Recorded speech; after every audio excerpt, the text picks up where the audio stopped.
Major changes are happening right now in federal vaccine policy. It's beyond what I think most of us expected to see in our lifetimes, and it's happening very, very rapidly. Just over the last few weeks, we've seen huge changes in the recommendations from the federal government on which vaccines people ought to be taking. We've seen now HHS, the Department of Health and Human Services, announce publicly that it is investigating whether there is a link between autism and vaccines, which is a radical departure from even just a few years ago, where there's absolutely no connection, and if you say otherwise, you're a crazy kook, conspiracy theorist, evil person who's probably going to kill children. So really, really big changes happening. And I can't think of anybody better to join us today on Behind the Deep State than our friend Dr. Brian Hooker. He is an incredible individual who's been studying this for decades. He's the Senior Director of Science and Research at Children's Health Defense. I'm sure you know the organization. It's dedicated to perpetuating and protecting the health of children in the United States and worldwide.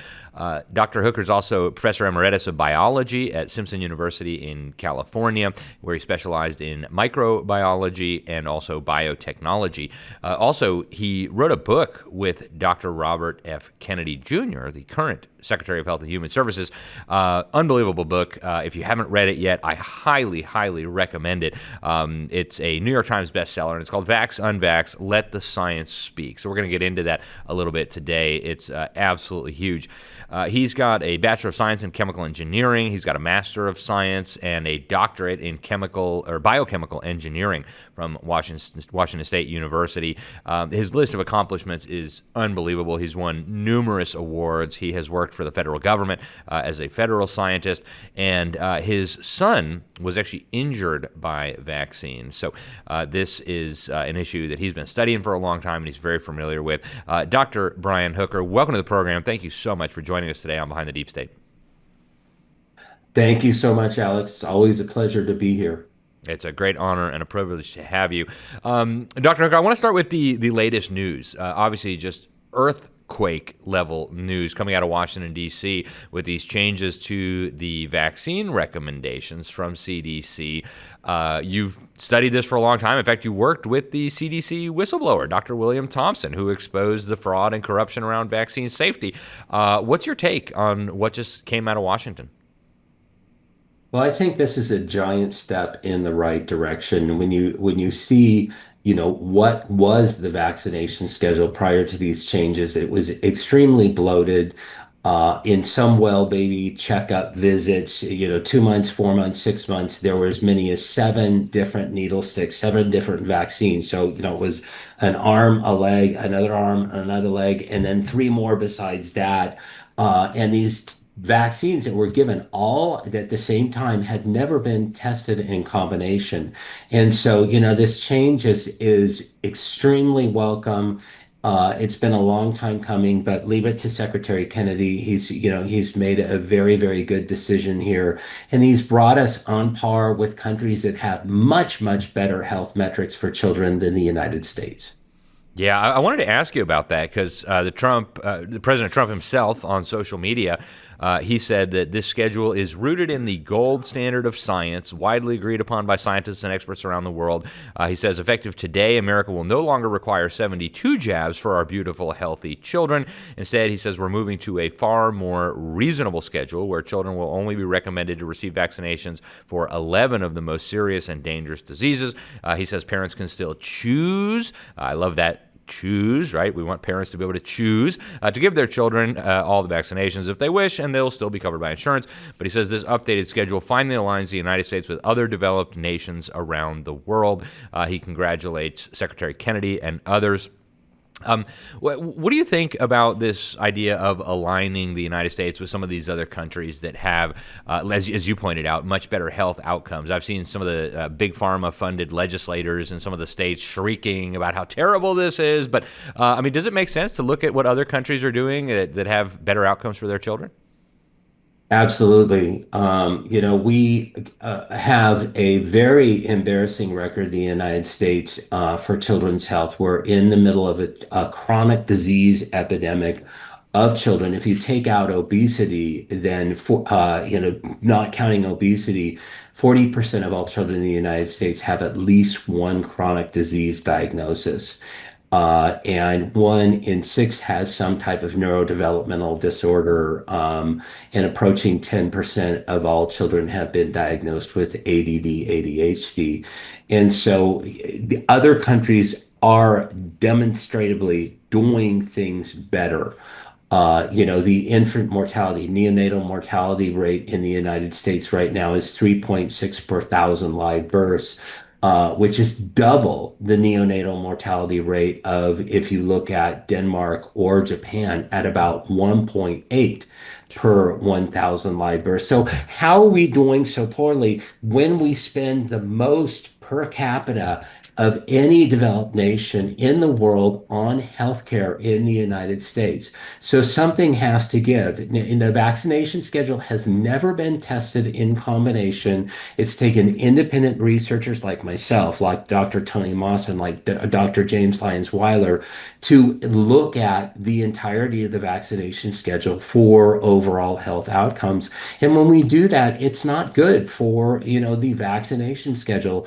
And again, it has never been appropriately tested.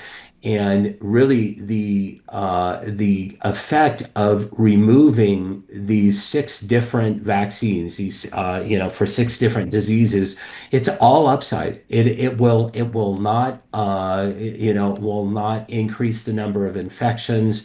The diseases that have been vaccinated for, looking at hepatitis A, hepatitis B, the incidence in infants and children was really nil to begin with. And so we were hard pressed to find, a reason to vaccinate for these diseases anyway. Now, I want to talk about your book for a moment that you wrote with Secretary Kennedy, Vax-Unvax, Let the Science Speak. You guys, as I understand it, you took the data that was available on people who have gone Right. through life without receiving vaccines, and you compared their health outcomes with people who've been receiving lots of vaccines. Tell us what you found. Well, one of the things that was very astounding to me was the health of unvaccinated children. It's not something that I had studied before embarking upon the book, and Secretary Kennedy and I started the research for the book in 2019. These children get nary an ear infection. And I just thought that recurring ear infections was just a part of childhood in the United States. My son, who was fully vaccinated up to his vaccine injury at 15 months, he would have an ear infection almost continuously. It seemed like we would get over one and he would start the next one. Things like, respiratory infections were also very prevalent, just recurring infections. And then on top of that, developmental delays and neurodevelopmental disorders were at least twice as prevalent, if not upwards to 4 or 5 times more prevalent in those children who were following the CDC vaccination schedule. And so, we're causing recurring infection, we're causing autoimmune disease, we're causing neurodevelopmental disorders. It seemed like that was the recurrent theme when we looked at vaccinated children versus those who had never seen a needle stick, never had a vaccine in their lives. Wow. And, obviously what I'm saying is just anecdotal, but that's exactly what I've noticed among the people that we associate with, our friends, families. Sometimes you have the oldest child, got all the vaccines, and has got all sorts of problems. I mean, autoimmune disorders, arthritis. I mean, just things that children you wouldn't think would have. And then the younger siblings Right. didn't get vaccinated, and they're all healthy as can be. They're never sick. They don't have any chronic issues. It's just been astounding to see that. Now, when you say the unvaxxed children were healthier overall, I mean, that doesn't go with what Big Pharma tells us. That doesn't go with what the news media tells us. I mean, we've been led to believe that if we were not vaccinating everyone for all of these diseases, that we'd just have people dropping dead like flies everywhere. Did you see that in the data? I mean, are the unvaxxed getting all kinds of terrible diseases and dying from preventable diseases that they didn't get a vaccine for? The only thing that we really saw was that the incidence of chickenpox was much higher in the unvaccinated, and we expected to see that. Chickenpox is a highly infectious disease. It used to be really a rite of childhood. I got the chickenpox from my sister. Full disclosure, I intentionally from my parents, inoculating me with my sister's chicken pox. Yes, I did get the chicken pox. There was also a higher incidence of pertussis in unvaccinated children. But in terms of long-term sequelae from not getting vaccines, we just didn't see them. The long-term effect of not being vaccinated was much, much better health. And measles too. Nowadays we're seeing a media Right. freak out about measles. I remember measles when I was a kid. I remember the Brady Bunch talking about, oh yay, it's only measles, right? Woohoo! Then I get to stay home from school and it's no big deal. Now, if you read the fake media, you'd think practically the sky was falling. Hey, Armageddon is upon us because a few vaccinated children got the measles, and somehow that's anti-vaxxers' fault. It's very interesting how that narrative has shifted. I want to come back to the narrative, and I want to come back to Big Pharma. But before we do, there's been another big development. In fact, you were one of the first ones to alert me to this. The U.S. government used to have a page chastising those who suggested there might be some sort of link between these injections, these constant vaccines, and autism and various Right. neurological and neurodevelopmental disorders. It doesn't say that anymore. It now says that the science needs to be investigated, and we're looking at it. You actually have been involved in this. You worked, I mentioned at the beginning, with Dr. William Thompson, who helped expose some of the very, very shady stuff going on at the CDC. Talk to us about this development. I mean, is this significant? How significant is it? What does it actually mean? It's extremely significant that the government would make such a concession. And, I would expect nothing less under Secretary Kennedy because, he's very, he's got a very, very strong moral compass, and he is not going to tell a lie on a CDC website. And literally, if you go to that CDC website, it still says vaccines do not cause autism, but it has an asterisk on it. And the asterisk then points down to the fact that this is a statement that is not scientifically supported. Right. That essentially it's been understudied. The CDC and the HHS in general has studied one vaccine, that is the MMR shot, and one vaccine component, that is the thimerosal, the mercury-containing preservative that used to be in the DTaP, the Hib, and the hepatitis B vaccine, and up until very recently in formulations of the flu shot. And so you cannot make that particular statement really with a straight face when we know that there are 16 vaccines and there are myriad vaccine components that have never been tested for autism, that have never been tested for a link with the autism epidemic in the United States. And to me, it's such a good disclosure. It was such a blatant lie and really a joke that the CDC would put up a website like that in the first place. Yeah, it was very interesting to say the least. Now, again, you have personal experience with this, and obviously your Right. son was injured by one of these injections, developed autism right after these vaccines. If you would just, if you don't mind, I'd love for the folks out there to hear a little bit about your personal story and then how that led you into getting more involved in this and ultimately collaborating with CDC whistleblower Dr. William Thompson on the CDC's efforts to conceal data showing that these vaccines were, in fact, contributing to autism.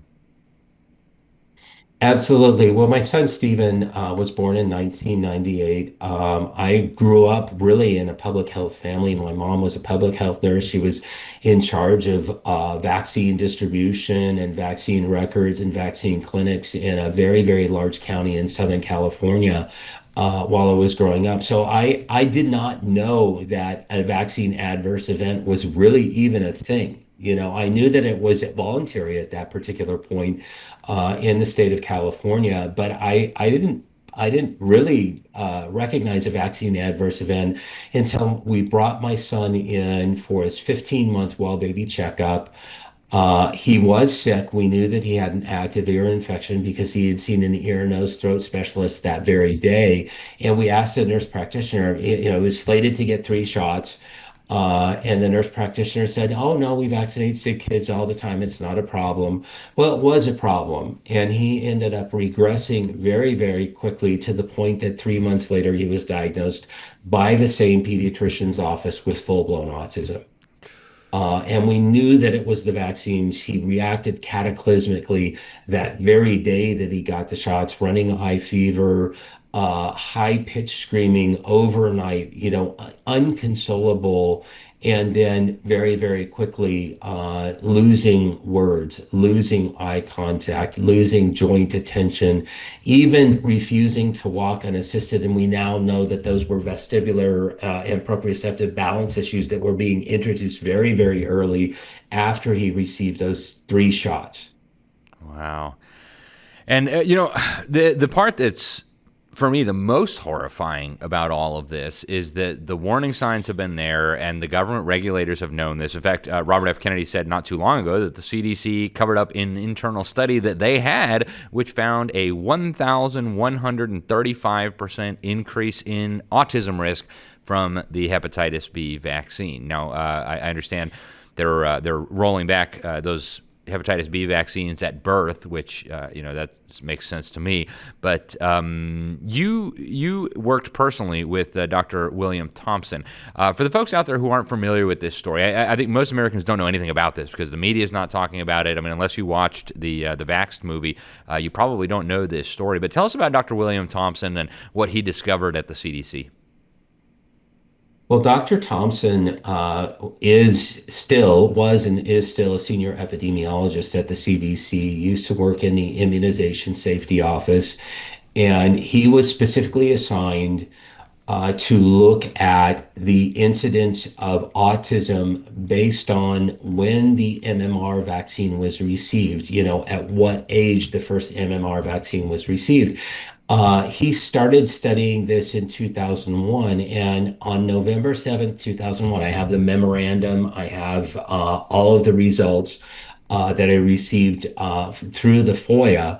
On November 7th, 2001, he found that African American males that received the MMR vaccine on time were about 3.8 times more likely, that's 380% more likely to get an autism diagnosis than if they had merely waited until they were after 3 years of age. So if they got it on time, that was anywhere between 12 and 18 months of age, then they were 3.8 times more likely to get an autism diagnosis against if they would have just waited until they were 3 years or older to get that first MMR shot. And so Dr. Thompson went to his supervisors.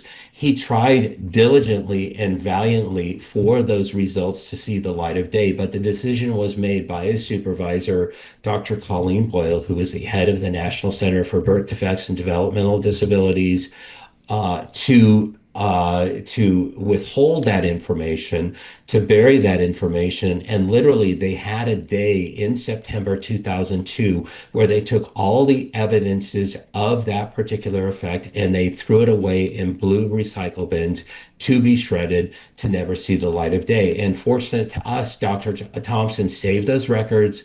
And then he ended up contacting me, approximately 9 years later in 2013 and releasing this information that not only did the CDC withhold this effect for African American males, there was also effect with what we call isolated or regressive autism that affects both African Americans as well as other races, other race categories. And then also the fact that thimerosal-containing vaccines were also causing autism. Wow. I mean, as far as I'm concerned, that's criminal. I mean, to hide that kind of information when people's health is on the line, it seems criminal to me. It does seem like a combination of the COVID response and some of the stuff that's coming out now about the vaccines is leading to widespread. I know they call it vaccine hesitancy. I don't know if that's the best term, but a lot of parents are thinking twice about just blindly following whatever recommendations the government might have, to the point now where large numbers of children are not getting all of the vaccines that the government is recommending. And shoes after shoe keeps dropping. Did you get an opportunity, Dr. Hooker, to see the inconvenient study by Del Bigtree, looking at that study out of the Ford Health System?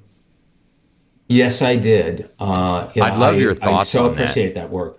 Yeah, I'd love to get your Uh, thoughts on that. So, for the folks who haven't seen that, Del Bigtree did a wonderful movie. They basically did a big study at the Ford Health System where they looked at the very same type of data that Dr. Hooker's talking about, the vaccinated population versus the unvaccinated population. And they had a good sample there. And what the results showed were that the unvaccinated children were far healthier. And I don't remember the exact numbers, but way healthier on all these different metrics. And Del Bigtree got him on a hidden camera, the doctor who oversaw all this, one of the leaders at the hospital, saying, it's a good study, but we can't publish it because my career would be over, basically.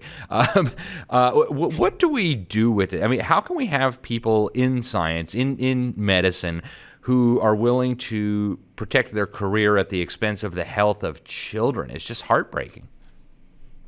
It really is heartbreaking. And, I encourage my scientific colleagues, whether they're MDs, whether they're PhDs, epidemiologists, infectious disease specialists, neurodevelopmental specialists, to really come forward with the truth for these particular studies. It was so interesting because the rate of autism that they saw in the vaccinated children was 5 times higher than in unvaccinated children. And I have affirmed that result in a paper that I published in 2021 with Neil Miller. Tony Mawson affirmed that same result back in 2017 and again in 2025 in two separate papers. Another researcher by the name of Joy Garner published a similar result in 2022.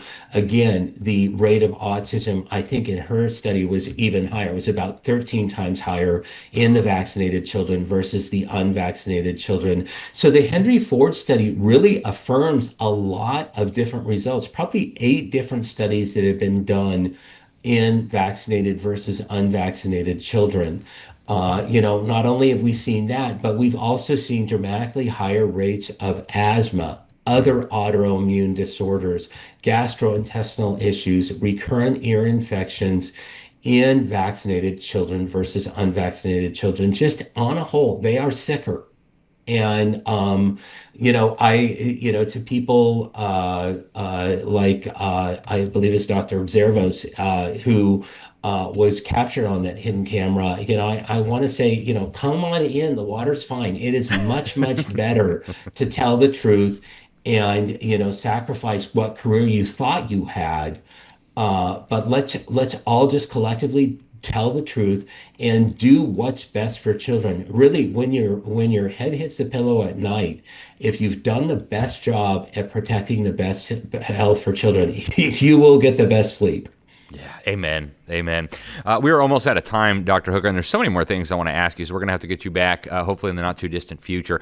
But obviously, Big Pharma is fighting back. I've seen across the country now, you've got state legislators, many of whom are just stuffing their campaign coffers with money from Pfizer and all the usual suspects, whining now about the evil conspiracy theorists, right-wing, crazy, whatever, all the nasty terms they like to throw out, government. And promising that, well, in our state we're going to keep enforcing all these vaccines and stuff. What's it going to take to overcome the big pharma lobby, for lack of a better term, this kind of biomedical, pharmaceutical, industrial complex that has so much money, so much lobbying power, so many politicians in its pocket? Is it possible to overcome this behemoth? And if so, how do we do that? Absolutely, it's possible, and you really hit the nail on the head with that particular problem. Because when you look at Capitol Hill itself, we have 535 legislators, and then over 1,600 pharmaceutical lobbyists for those 535 legislators. I used to lobby on Capitol Hill for safe vaccines, for vaccine safety, for rationality in children's health. But as soon as I'd leave the office, the 3 legislators that were assigned to that congressional office would show up, and they had the ability to write big checks. Me, not so much. Yeah, right. Hundreds of millions of dollars flow through, from the pharmaceutical industry directly into, those legislators' soft money coffers. And so that time needs to come to an end. The acceptance of pharmaceutical money. One of the quotes that stuck with me from Secretary Kennedy's confirmation hearings was Bernie Sanders saying, "Well, everybody takes pharmaceutical money." I said, "Well, why is that? Why is that acceptable and okay to take pharmaceutical soft money and then sacrifice our children's health on top of it?" So, I'm hoping that the Elections Commission will step in. That this will that will people will literally vote with their feet and say, no, we've had enough. If you take pharmaceutical money, we will not vote for you because you are putting our children's health at risk. And so with the changes that are coming fast and furious from Secretary Kennedy's office, I hope that that's one of the changes and one of the reforms that will be made at the same time. Yeah, I hope so too. And folks, when we talk about a deep state, obviously there's a lot of components to that. But I mean, during COVID, if we didn't learn that the big pharmaceutical companies were a big part of this kind of behind the scenes machinery that likes to think it controls our government, nothing will. I mean, it's just so obvious at this point how they could tell our politicians, we want a mandate for this. And they say, oh, yes, right away, master. Brian, we're just about out of time. But before we let you go, I do want you to please share with the folks how they can get more information. Obviously, you need to check out Children's Health Defense. You guys are doing incredible work there. Your book, Vax-Unvax, Let the Science Speak with Secretary Kennedy, absolutely worth its weight in gold. Just critical information there. How do people follow you and learn more about all these critical topics, Dr. Hooker?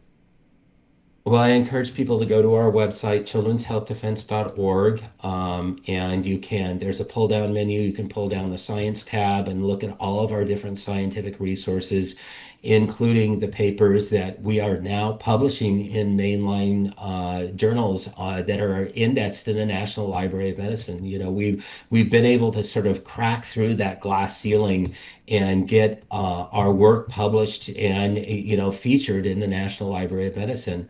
Also, you can follow me at Brian Hooker, PhD on Twitter, Dr. Brian Hooker on Instagram, or just look me up on Facebook at Brian Hooker, PhD. Is the best way to get a hold of me. Also, check out chd.tv. We have programming every day of the week. My show, Doctors and Scientists, airs every Friday morning at 10 a.m. Eastern Time. So, and Alex, thank you so much for the opportunity. Always a pleasure to be on your show. Dr. Hooker, it's an honor and a privilege and a real pleasure to have you on. Thank you for speaking boldly and courageously about these critical issues. Even back when it wasn't popular or accepted, you were still sounding the alarm. So we're very grateful for your work. Thank you, and I hope we can talk to you again very soon. As for you, ladies and gentlemen, I want to thank you for tuning in. This is Behind the Deep State. You can find much more like this at thenewamerican.com. Go to thenewamerican.com. If you haven't at least signed up for the daily headlines yet, you don't even know what you're missing yet, folks. The media is full of distortions, full of omissions. So go sign up, get the real news delivered right to your inbox every day, absolutely free. And then if you like what you read, and I think you will, you can sign up for the print magazine, which you need to do as well. That comes out every month, delivered right to your doorstep. Again, I'm Alex Newman, Senior Editor at The New American. We want to thank you for tuning in to Behind the Deep State. Go educate the people around you, protect your children, and God bless you all.